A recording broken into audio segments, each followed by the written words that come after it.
अस्सलामुअलैकुम। उर्दू पॉइंट के साथ मैं हूँ माहा रशीद। जानते हैं अब तक की अहम तरीन खबरें। सबसे पहले हेडलाइंस। सुप्रीम कोर्ट ने नवाज शरीफ को चौथी मरतबा नाअहल करार दे दिया। नामालूम लोग मुंतखब वज़ीर आज़म की नाअहली का फैसला कर रहे हैं। मरियम औरंगज़ेब। आर्टिकल 1F से मुताल्लिक सुप्रीम कोर्ट का फैसला, अदालत के बाहर लीगी कारकुनान का एहतजाज। जहांगीर तरीन ने सुप्रीम कोर्ट के फैसले पर दिलचस्प रद्द अमल दे दिया। हुकूमत से मुज़ाकरात, मजहबी जमात ने धरने के हवाले से अहम ऐलान कर दिया।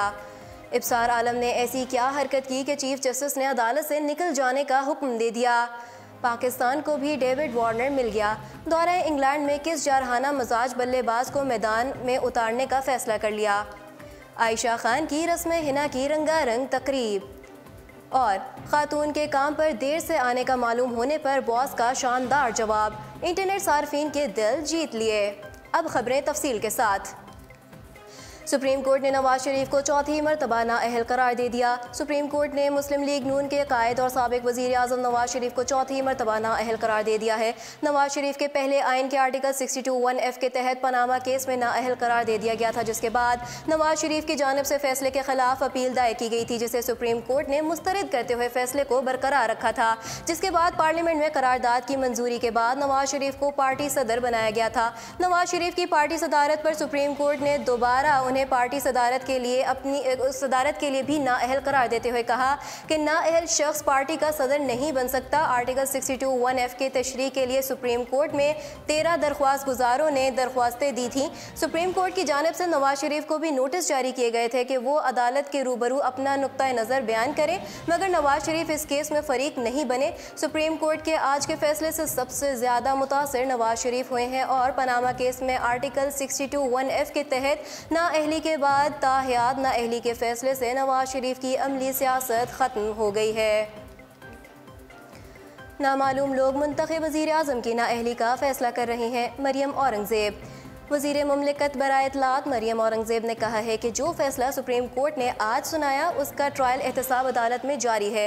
फैसला ट्रायल से पहले आ चुका है। नैब कोर्ट में होने वाले जुर्म में नवाज शरीफ पर 1 रुपये करप्शन साबित नहीं हो सकी। वाजिद ज़िया कह चुके तनख्वाह लेने की कोई दस्तावेज़ात मौजूद नहीं। नामुकम्मल ट्रायल पर वज़ीर आज़म को नाअहल करार दे दिया गया।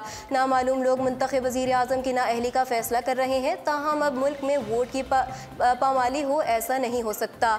सुप्रीम कोर्ट के बाहर सहाफ़ियों से गुफ्तगू करते हुए उन्होंने कहा कि पाकिस्तान के आईनी इदारों और सुप्रीम कोर्ट का एहतराम लाजिम है। मुस्लिम लीग नून और नवाज शरीफ ने हमेशा अदलिया की इज्जत, वक़ार और आईन व कानून की बालादस्ती की बात की है, लेकिन फैसले पर रद्द-ए-अमल अवाम और नवाज शरीफ का हक है। ये फैसला करोड़ों लोगों के मुंतखब वज़ीर आज़म के खिलाफ आया है। उन्होंने कहा कि मुंतखब वज़ीर आज़म को नाअहल पहले कहा जाता है और फैसले बाद में आते हैं। नामालूम लोग मुंतखब वज़ीर आज़म की नाअहली का फैसला कर रहे हैं। आर्टिकल 1F से मुतालिक सुप्रीम कोर्ट का फैसला, अदालत के बाहर लीगी कारकुनान का एहतजाज। सुप्रीम कोर्ट ऑफ पाकिस्तान में आज चीफ जस्टिस की सरबराही में 4 रुकनी बेंच ने आइन के आर्टिकल 62(1)(f) के तहत नाअहली की मुद्दत का फैसला सुना दिया। अदालती फैसले में कहा गया है कि आइन के तहत रुकन पार्लियामेंट का सादिक और अमीन होना लाजमी है, लिहाजा इस आर्टिकल के तहत नाअहल होने वाले सियासतदानों की नाअहली ताहयात होगी और ये कि नाअहल सियासतदान ताहयात पार्लिमानी सियासत में हिस्सा नहीं ले सकेंगे।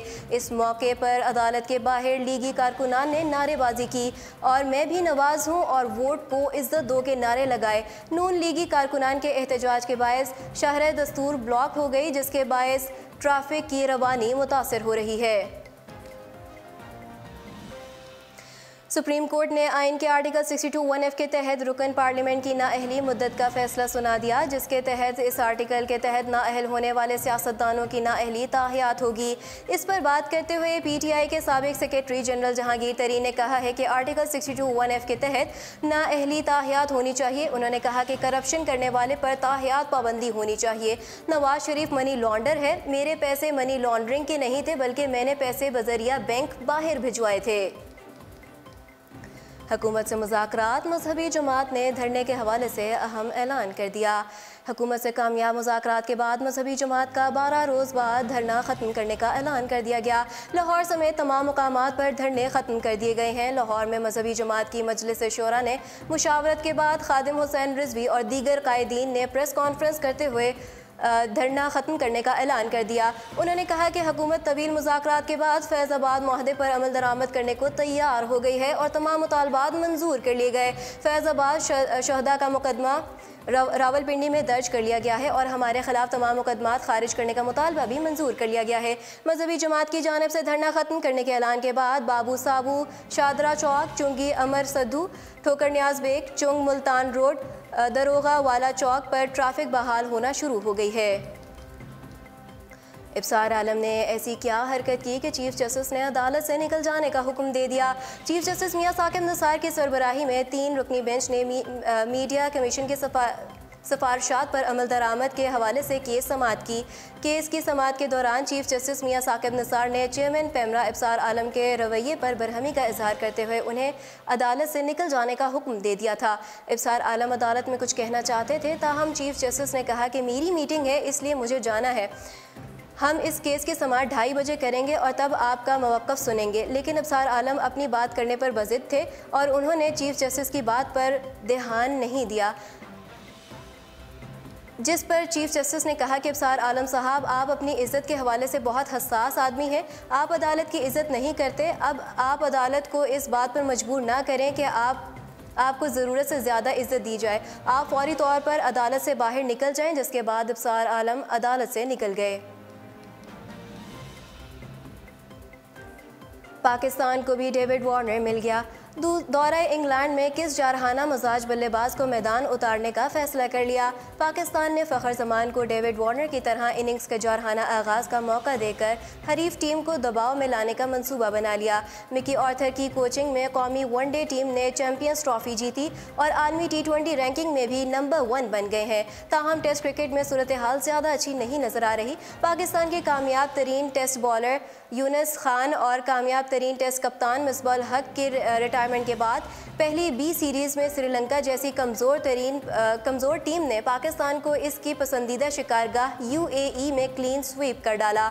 मिकी आर्थर की जानिब से इशारा दिया गया है कि कौमी टीम आयरलैंड और इंग्लैंड के खिलाफ सीरीज़ के दौरान मुश्किल कंडीशंस का दबाव लेने की बजाय जारहाना अंदाज अपनाएगी और आर्थर के कहने पर फ़खर जमान को टेस्ट प्लेयर्स की फहरिस्त में शामिल किया गया है। आयशा खान की रस्म हिना की रंगारंग तकरीब। साबिक पाकिस्तानी अदाकारा आयशा खान की शादी की तकरीबात का आगाज़ हो चुका है। गुज़िश्ता रोज़ उनकी रस्म हिना की रंगारंग तकरीब मुनक़िद हुई, जिसमें उनके दोस्त, अहबाब और कुछ शोबिज़ सितारों ने शिरकत की। गुज़िश्ता माह आयशा खान ने सोशल मीडिया पर एक पोस्ट के ज़रिए शोबिज़ को खैरबाद कह दिया था, जिसके कुछ दिन बाद उन्होंने अपनी और अपने मंगेतर की तस्वीर पोस्ट करके तमाम मदाहों को शादी की इत्तला दी थी। खातून के काम पर देर से आने का मालूम होने पर बॉस का शानदार जवाब। इंटरनेट सार्फिन के दिल जीत लिए। काम करने वाले पेशावर हजरात के लिए वक्त का पाबंद होना बहुत ज़्यादा अहमियत रखता है और अगर किसी वजह से वो वक्त पर ना पहुंच पाएँ तो अपने देर से आने की माकूल वजह बयान करनी पड़ती है, जो कि बॉस को बताना अमूमन मुश्किल या बायस से शर्मिंदगी समझा जाता है। ताहम जीन नामी एक खातून ने अपने काम पर देर से आने की ऐसी वजह बयान की जिसे सुनकर लोग मुस्कुराए बगैर नहीं रह सके और इस पर बॉस के जवाब को इंटरनेट पर बहुत ज़्यादा पसंद किया जा रहा है। जीन नामी खातून ने अपने बॉस को पैगाम भेजा कि इसे आज काम पर आने में देर हो जाएगी। जब बॉस ने खैरियत दरियाफ्त की तो जीन ने बड़ा सादा सा जवाब दिया कि मेरा कुत्ता सो रहा था और बहुत प्यारा लग रहा था और मैंने काम के लिए तैयार होने से पहले कुछ वक्त उसकी तस्वीर बनाने में गुजार दिया। इस जवाब के साथ भी उसने बॉस को अपने सोए हुए कुत्तों की तस्वीर भी भेज दी। जीन के बॉस से जवाब दिया कि वो ताख़ीर के हवाले से बेफिक्र हो जाए, उसका काम दूसरे मुलाजम से करा लिया जाएगा। ये थी अब तक की अहम तरीन खबरें। मज़ीद खबरों और अपडेट्स के लिए आप विज़िट कर सकते हैं हमारी वेबसाइट urdupoint.com। माहिर रशीद को दीजिए इजाज़त। अल्लाह निगहबान।